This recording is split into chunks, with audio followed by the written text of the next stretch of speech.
Super Bowl 41, Miami, Florida. The Indianapolis Colts versus the Chicago Bears. The key matchup was the Colts offense versus the Bears defense. The Colts had won the toss, but the Bears employed the press B trick to get the ball. All teams in the Super Bowl want to start out strong, but the Bears looked more determined than ever. The Bears drove like a machine down the field, and it started with Rex Grossman's scamper for 28 yards.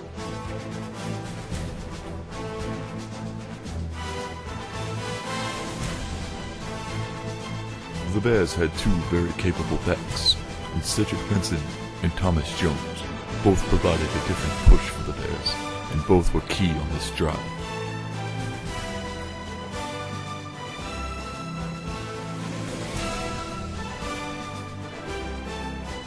The first score of the game came as Grossman dropped back to pass, saw none of the wide-open receivers downfield, and threw it to his back, Thomas Jones, who diagonized the defense and scored the first touchdown. It was still early in the game, but the Bears poised for the upset.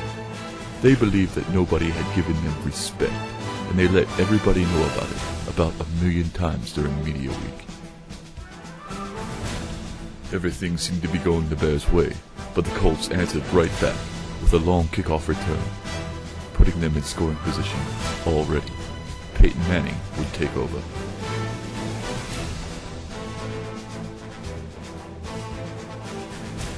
In the weeks leading up to the game, both defenses were asked how they would deal with the quarterbacks.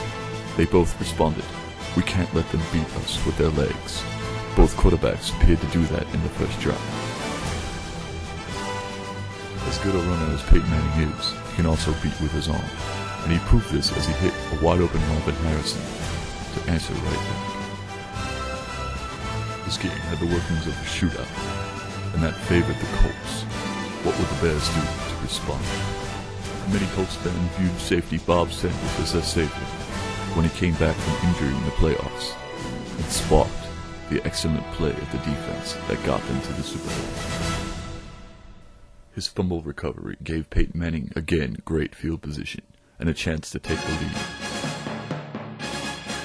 It didn't take the Colts long to get into the end zone once more, as Peyton Manning again proved what a threat on the ground he is.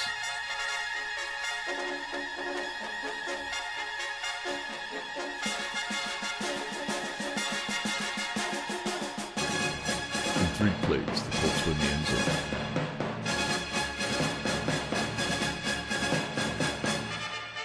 The Colts were both running and passing all over the vaunted Bears defense.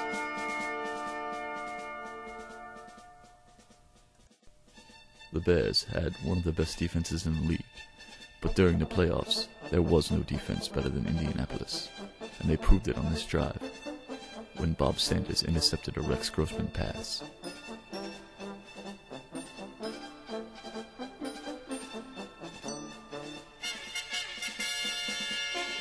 Things were looking great for the Colts. However, it would take a turn for the worse on this play.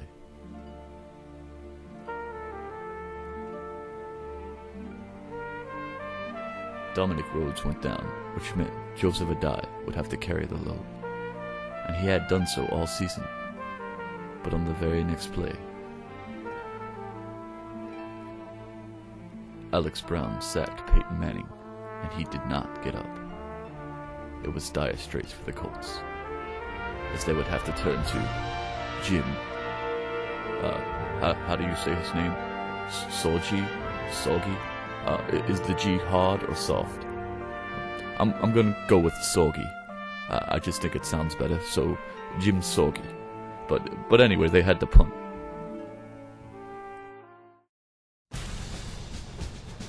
What could the Bears do with this newfound hope? Nothing, because that Colts defense that got them to the Super Bowl played lights out. It was now up to Soggy to see if he could lead the Colts offense. But the Bears defense was determined to put momentum back in their hands. And they had stops of their own.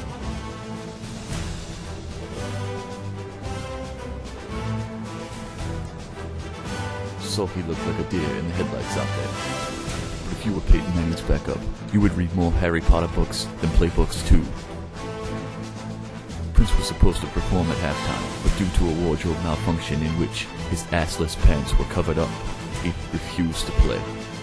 Instead, we were treated with the Mikey Baumgart show, in which little digital characters with lights on them danced around and flew around. However, half of the stadium cleared out, thinking it was a terrorist plot. Incidentally, 6 other stadiums around the country also cleared out when word spread. The Baumgarts were reportedly fine and did not take the situation seriously. The Colts got the ball at halftime, and again Soggy would try to lead the offense. But he was having no luck. He certainly was no Peyton Manning.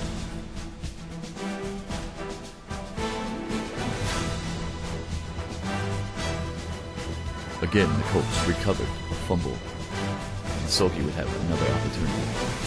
It was no Peyton Manning, but luckily for the Colts, he was also no Rex Grossman.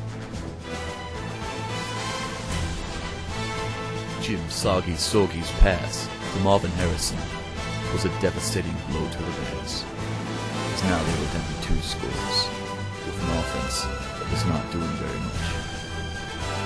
However, the Bears could not move the ball and had to settle for a 70-yard field goal attempt, which was, just wide. Meanwhile, again, the Colts offense sputtered. Jim Soggy had shown flashes of brilliance, but also flashes of this being his first game. They had to settle for an unvindicated field goal, which anybody who's watched the playoffs knows is automatic. So automatic, we don't even have to show you the result. After Vinatieri missed the field goal, the Bears tried to respond back by running down 2 touchdowns in the 4th quarter. Needless to say, it did not work out the way they had planned.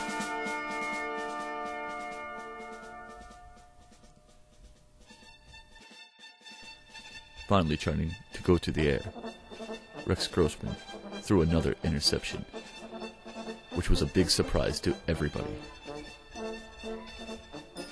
Meanwhile, Soggy threw this pass to Joseph Adai to get them again within scoring position.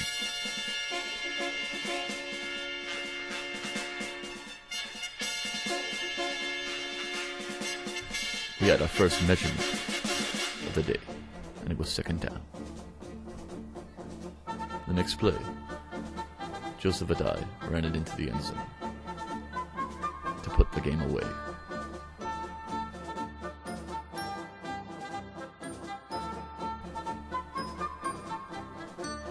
Alright, who's the asshole who edited this? Oh, it was me? Okay. Rex Grossman tried to lead the Bears back, but to no avail. The Colts defense was just too much for the young quarterback.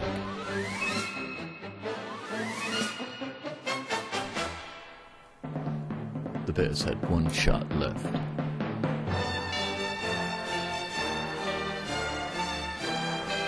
The Bears had 2 shots left. But their hopes were crushed by Bob Sanders as he put the final nail in the coffin. Now all the Colts had to do was run the clock out. And that they did.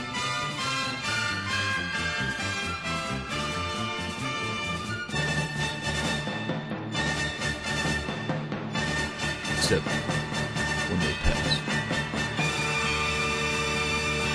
And that was all she wrote. 28-7, the Colts had defeated the Bears. Even though Manning had gone down and things looked bad, they had enough in their defense to get past the Bears. The MVP was Bob Sanders, who truly was their savior. Tony Dungy was the first African-American coach to win a Super Bowl, and I'm glad the Colts won, because no one would have believed that was Lovie Smith.